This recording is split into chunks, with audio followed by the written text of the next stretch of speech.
पानी में गायब, शेल्टर हाउस में गायब, चिमकी में गायब, डेंगू में गायब, कोरोना में गायब। ये भगोड़ा क्यों है? जैसे बीजेपी के अध्यक्ष भागते रहते हैं, उतना बड़ा हमेशा दोहरी नीति, दोगली नीति, चित भी मेरी पट भी मेरी, बड़ों के बाप कनियों के बाप। बीजेपी और आरजेडी दोनों की जुबान एक।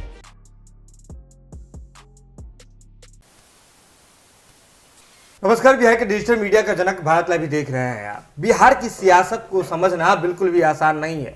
अब देखिए ना, ऐसा बिहार में ही हो सकता है और बिहार के राजनीतिक गलियारों में ही हो सकता है कि जो पक्ष सत्ता में है उसके ही घटक दल अपने ही घटक दल पर, अपने ही सरकार पर सवाल खड़ा करें। अब बिहार में भाजपा जदयू के गठबंधन का क्या राज है, ये भारत लाइव की टीम आपको अक्सर बताते रहती है कि रिश्ते सहज नहीं है। सामंजस्य बिठा करके किसी भी तरह सरकार चलाना है तो बस चला रहे हैं। अगर आप नैतिक तौर पर दोनों पार्टियों के विचारधारा को मेल खाने की बात करते हैं तो ऐसा असंभव ही दिखता है। और बीजेपी हमेशा इस ताक में रहती है कि अपना दर्द जो है कैसे बयां करे। दर्द किस बात का? तो गृह विभाग का।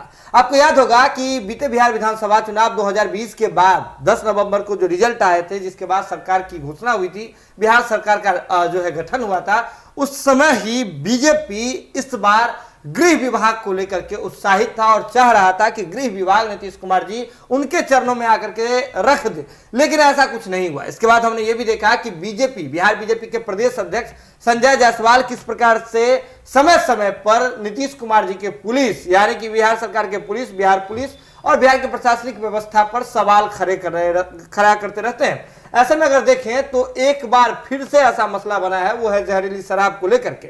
संजय जायसवाल जी जो है, आपको बता दें कि एकदम फाइल निकाल रहे हैं। अब फाइल निकाल करके नीतीश कुमार जी के सरकार, बिहार सरकार पर जो है सवाल खड़ा कर रहे हैं, बिहार पुलिस पर सवाल खड़ा कर रहे हैं और इसका पूरा भरपूर फायदा विपक्ष भी उठा रही है। आपको बता दें कि तेजस्वी यादव जी और राजद के साथ साथ कांग्रेस भी बिहार पुलिस पर सवाल खड़ा कर रही है। ऐसे में आपको बता दें कि जन अधिकार पार्टी के सुप्रीमो पप्पू यादव जी बिहार की राजनीति में उपचुनाव से ठीक पहले आए हैं, यानी कि राजनीति में पहले से थे, लेकिन कुछ दिनों से वे न्यायिक हिरासत में थे। आए हैं, आने के साथ ही चर्चाओं का बाजार जो है गर्म हो गया था। इसके बाद आपको बता दें कि पप्पू यादव जी नेता प्रतिपक्ष तेजस्वी यादव जी को अक्सर निशाने पर रखते हैं और कहते हैं कि ट्विटर पर ट्वीट करना आसान है लेकिन जमीन पर उतरना मुश्किल। जमीन पर उतर करके देखिए, और हो सकता है तो ट्वीट करने से पहले आप जो है अपना ब्लड सैंपल सबसे पहले जमा कर दीजिए। ये बात पप्पू यादव जी कहते फिरते थे, लेकिन अब पप्पू यादव जी ने तेजस्वी यादव और बीजेपी का काम आसान कर दिया है।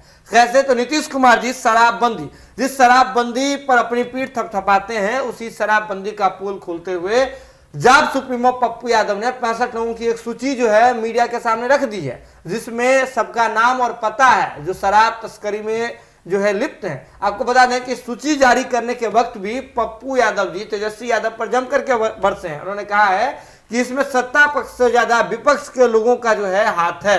शराब तस्करी में विपक्ष का जो कारोबार है वो बढ़ रहा है। इससे पहले भी पप्पू यादव जी कह चुके हैं कि राजद के कई ऐसे विधायक हैं जिनका बिहार से बाहर शराब की फैक्ट्रियां हैं, तो वे बिहार में शराब तस्करी में लिप्त हैं। आप देख लीजिए कि जन अधिकार पार्टी के सुप्रीमो पप्पू यादव जी क्या कुछ कह रहे हैं और इस सूची में किनका किनका नाम है।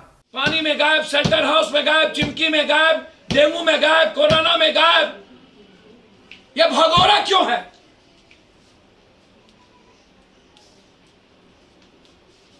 लड़ना क्यों नहीं जानता?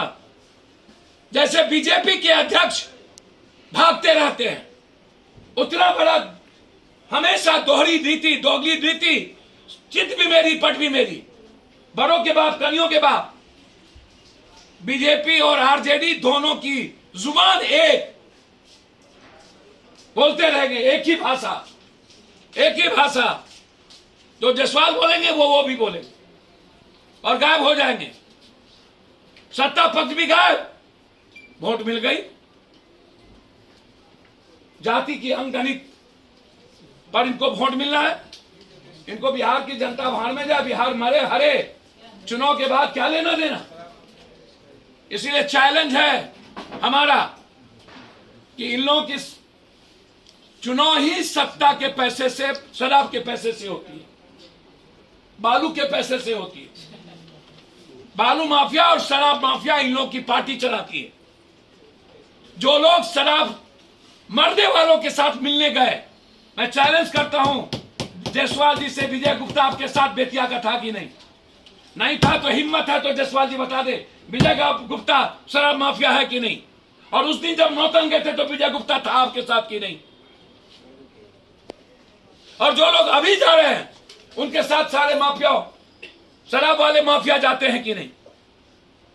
जानना चाहता हूं कि विजय गुप्ता कौन है जो सबसे बड़ा कारोबारी और माफिया है, जो आपके साथ उस दिन नौतन गया था और जब विरोध किया तो 2 मिनट के अंदर आप भाग गए।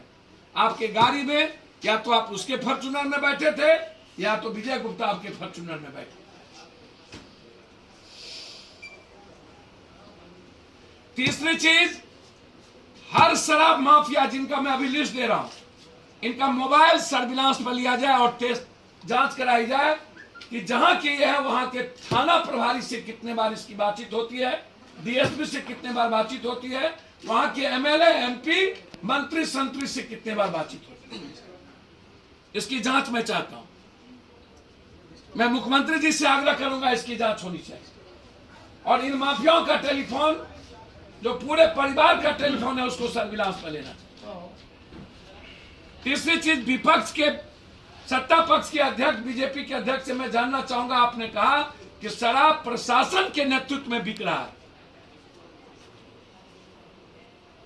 और सुशील मोदी कोई और बात कर रहे हैं, रूढ़ी कोई और बात कह रहा है, तो क्या आप अन्य लोगों पर कार्रवाई करेंगे? एम्बुलेंस से शराब चल रहा है तो क्या आप कार्रवाई किए? और बीजेपी के लगभग बड़े लोग माफिया में हैं, शराब बेचवाते हैं, तो क्या आप उनको कार्रवाई करेंगे? लगभग बीजेपी, आरजेडी, जदयू और अन्य पार्टी के लोग जो नेताओं के साथ गाड़ी चलती है वो या तो अपराधी या तो माफियाओं की चलती है। और उसमें ये 3 माफिया, 4 माफिया, या तो शराब, या तो बालू, या तो जमीन, या तो ठेका माफिया, जल नल योजना या अन्य योजना वाले, और वही इर्द गिर्द बैठे रहते हैं।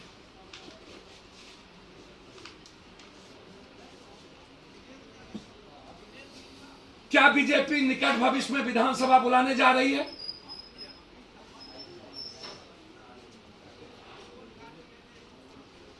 जनता के पैसे का जो टैक्स है, जो लोग लेते हैं, चाहे वो विधायक पालिका हो, कार्यपालिका हो, चाहे न्यायपालिका हो, क्या नीतीश जी की सरकार, एनडीए की सरकार जिम्मेदारी तीनों की तय करेंगे?